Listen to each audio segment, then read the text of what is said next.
নমস্কাৰ ইউটিউব, আশা কৰোঁ সকলো ভালে আছে, ভালে কুশলে আছে। আজি চাওক গৰম কিমান পৰিছে এইকেইদিন। গৰম বহুত অতিমাত্ৰা গৰম হৈছে আৰু পাকা ঘৰবিলাকততো ক'বাই নালাগে আৰু চিলিং ফেনে কামেই নিদিয়ে। আৰু সেইকাৰণে উপায় নাপাই পেলাই মই এটা বস্তু আৱিষ্কাৰ কৰিছোঁ, যিটো আপোনালোকক ক'ম বুলি ভাবিলোঁ, কাৰণ বস্তুটো বহুত কামত আহিছে।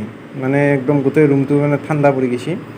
এইটো বেলেগ একো নাই, ইয়াতে এখন কাপোৰ, এখন সূতাৰ কাপোৰ, আৰু এইখন কি কৰিছোঁ, ঠাণ্ডা পানী আছে নহয়, ঠাণ্ডা পানীত জবৰাই লৈছোঁ, লৈ পেলাই আঁতছোঁ, আঁতি দি পেলাই ইয়াতে জাষ্ট ওপৰত থৈ দিছোঁ। এনেকৈ অলপ কাটি কাটি দিছোঁ বেয়া কাপোৰ, ইয়াতে ওপৰত জাষ্ট এনেকৈ লগাই থৈ দিছোঁ। ইয়াতে পানী আছে, পানী লাগি আছে, আৰু ইমান ধুনীয়া ঠাণ্ডা পৰি গৈছে না ৰুমটো।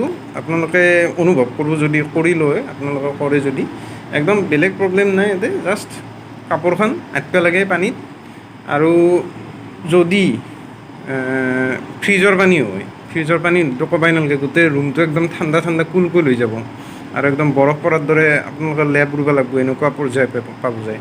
আৰু জাষ্ট কৰি চাওক, আৰু কেনে পায় ক'ব মোক। এইখিনিয়ে আছিল আজি ভিডিঅ'টো। ধন্যবাদ।